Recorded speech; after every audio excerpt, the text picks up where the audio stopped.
নমস্কার, জয় মাতারা। আমি অ্যাস্ট্রো হিমাংশু ভাগ্যের দুয়ার থেকে আপনাদেরকে জানাই আন্তরিক শুভেচ্ছা, ভালোবাসা। আজ আমি যে প্রেডিকশানটি করতে চলেছি এটি সম্পূর্ণ মহিলাদের জন্য। যেসব মহিলাদের হাতের এই যে মস্তিষ্ক রেখা, এটাকে ব্রেন লাইন বলে, আবার অনেকেই শিরোরেখা বলে, ঠিক আছে?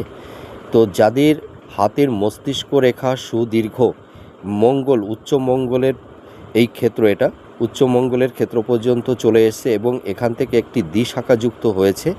এই ধরনের যদি মস্তিষ্ক রেখা কোনো মহিলার হাতে থাকে তাহলে এরা মানে জীবনে সাফল্যতা পায়, এরা নাম যশ খ্যাতি প্রাপ্তি লাভ করে থাকে, এরা ভীষণ সৌভাগ্যবতী হয়ে থাকে, এদের দাম্পত্য জীবন এবং লাভ রিলেশনের জায়গাটি অনেকটাই বেটার হয়।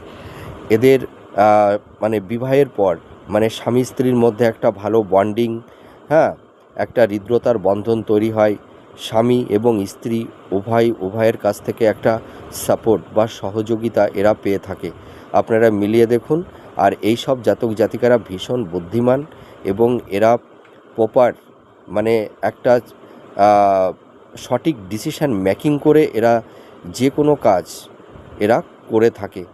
সেই কারণে এরা জীবনে খুব সাফল্যতা অর্জন করে এবং এরা জীবনে নাম প্রতিষ্ঠা প্রাপ্তি লাভ করে থাকে। তো এই মস্তিষ্ক রেখাতে কিন্তু এখানে জব চিহ্ন বা কোনো ছোট রেখা দ্বারা যদি এই রেখাটি কাটা থাকে বা তিল চিহ্ন থাকে তাহলে এই শুভত্ব ফল কিন্তু পাওয়া যাবে না, ঠিক আছে? আপনারা মিলিয়ে দেখুন। নমস্কার, জয় মাতারা।